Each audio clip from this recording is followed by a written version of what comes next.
Welcome back, everybody. It is 4:13. I'm Teresa Woodard in the WFAA newsroom with continuing coverage of a developing situation, a shooting at Wilmer-Hutchins High School in southern Dallas. This is a live look at our chopper at the scene.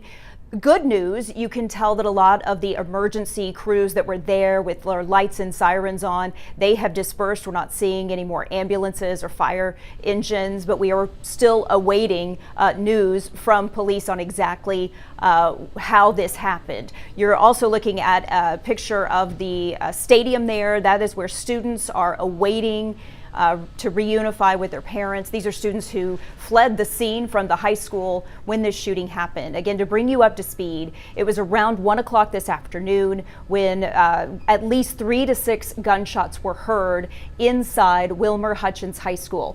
We have late word that 4 people were shot, non-life-threatening injuries for all of them, so that is good news that we can bring you. We know that 3 of those victims were between 15 and 18 years old. The age of the 4th person is unclear right now. We know that 3 of those victims were shot, 1 was grazed by a bullet. Again, important though, non-life-threatening injuries for all of them. This is not the first time this has happened. It was 1 year ago this week that there was another shooting inside Wilmer-Hutchins High School. We are going to go now to WFAA's Brittany Moncrief, who is on the ground for us. She has been covering this all afternoon. I know, Brittany, you began your afternoon talking with students who were evacuating, talking with family members who were quite concerned about the news that they were hearing from those students. What is the situation on the ground right now?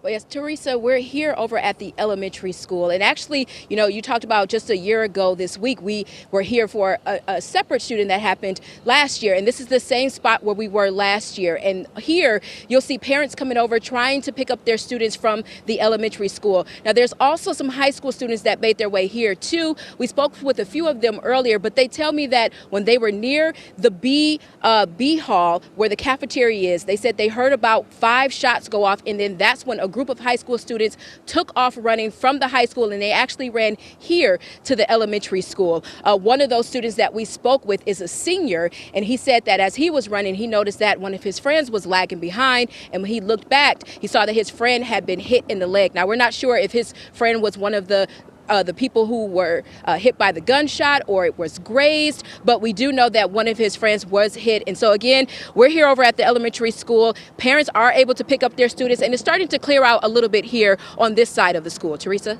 Okay, Brittany Moncrief, we appreciate all of your live coverage for us this afternoon. We're going to let you continue to go gather details, and we are again awaiting a news conference from Dallas ISD. We're not sure exactly when that's going to start. We were told the top of the hour, so we were expecting it at 4. Now we believe it's being moved back perhaps to 4:30 or so. So as we await that, we are going to take a break. Stay with us. We'll have more coverage on the other side of this.